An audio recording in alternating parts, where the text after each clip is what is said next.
Hi, welcome to MMA Made Easy, where we break hard techniques into easy chunks.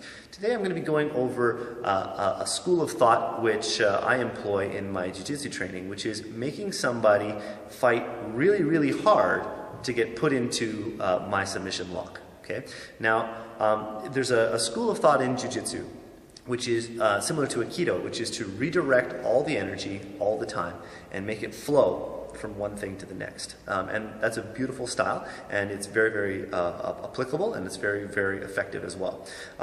In this case, there's some situations that I've found, for example, the link there where it is a shoulder lock setup, where you can make them work really hard first before getting put into the submission. So, for example, the classic example of this into this, okay? Where you got the shoulder lock and it goes, the arm lock goes into the shoulder lock. If they fight this, it goes into the arm lock. If they fight this, it goes into the shoulder lock, okay? Or, for example, you're here and you're protecting your face and they're punching you, and so you move your arm back and they put you into a shoulder lock, okay? Those are great examples, and they work in jiu-jitsu and Aikido beautifully. What you can do to make it a little bit more combative, and this would work in a sport as well, is create structure which prevents them from escaping quickly. Okay? You don't want them to be prevented from escaping altogether, because then they'll give up and then you won't get your submission lock. But what you do want to do is you want to create the illusion that they can get out if they just push a little bit harder. Okay? So what I mean is, let's say for example we're here and we're getting punched in the face. Okay? Now, you're pushing. Now, there's three options we could have. One, we feel that push, we immediately go to the shoulder lock. Cool.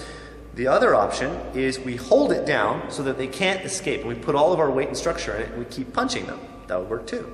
Okay? Now, there is a third option, and this is the one I employ, which is hold it hard enough that they can move it. So you got to be pretty sensitive to their strength level, but as they're pushing, you hold it just hard enough so that they can move you. Now you're still using structure to hold them down, and you're being moved because you choose to be moved.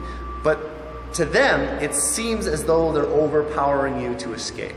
Okay, and this works really well on very strong people, especially because, you know, I'm not a very strong guy, so they feel that, oh, I'm winning with my strength, so it works really well.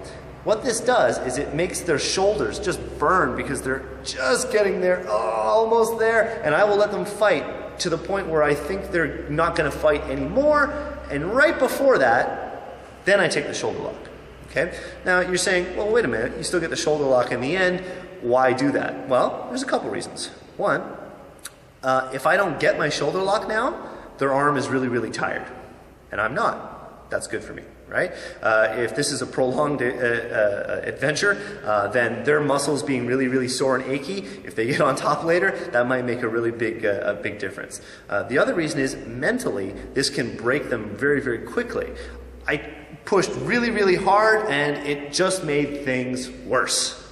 Right? So in the end, you're combining the hard style, which is hold them down and punch them, and the soft style, which is flow with them and move. You're combining those two concepts together, so you're holding them, but just hard enough so that they keep pushing, so that they do move, and then you're taking the shoulder lock. Now you can use this concept in virtually all aspects of grappling especially. So for example, let's say you're in side control and they're bridging and rolling out, and you know what escape they're doing, and you know the counter, and you know how long you have before that counter will cease to work. So you could squash their efforts right away.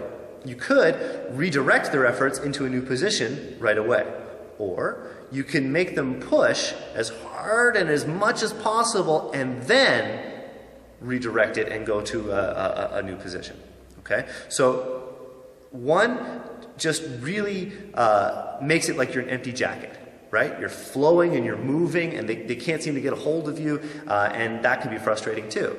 Two, you just feel really strong and they give up and they don't move, and then you can hit them. That works too.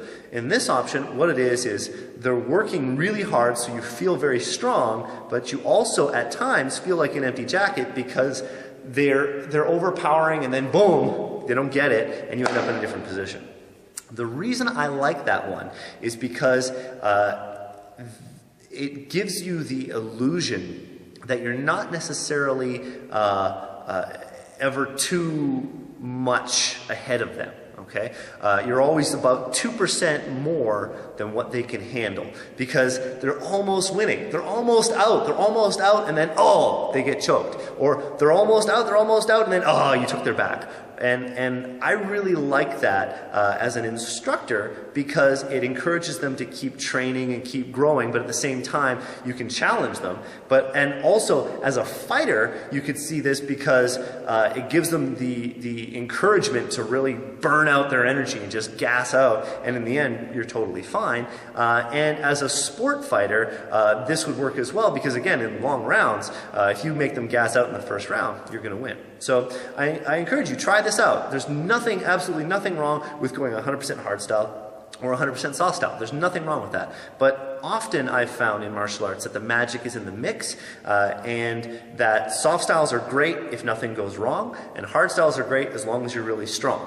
But the magic in the mix is you don't have to be super strong, and if you make a few mistakes, it's less noticeable and easily recoverable as well.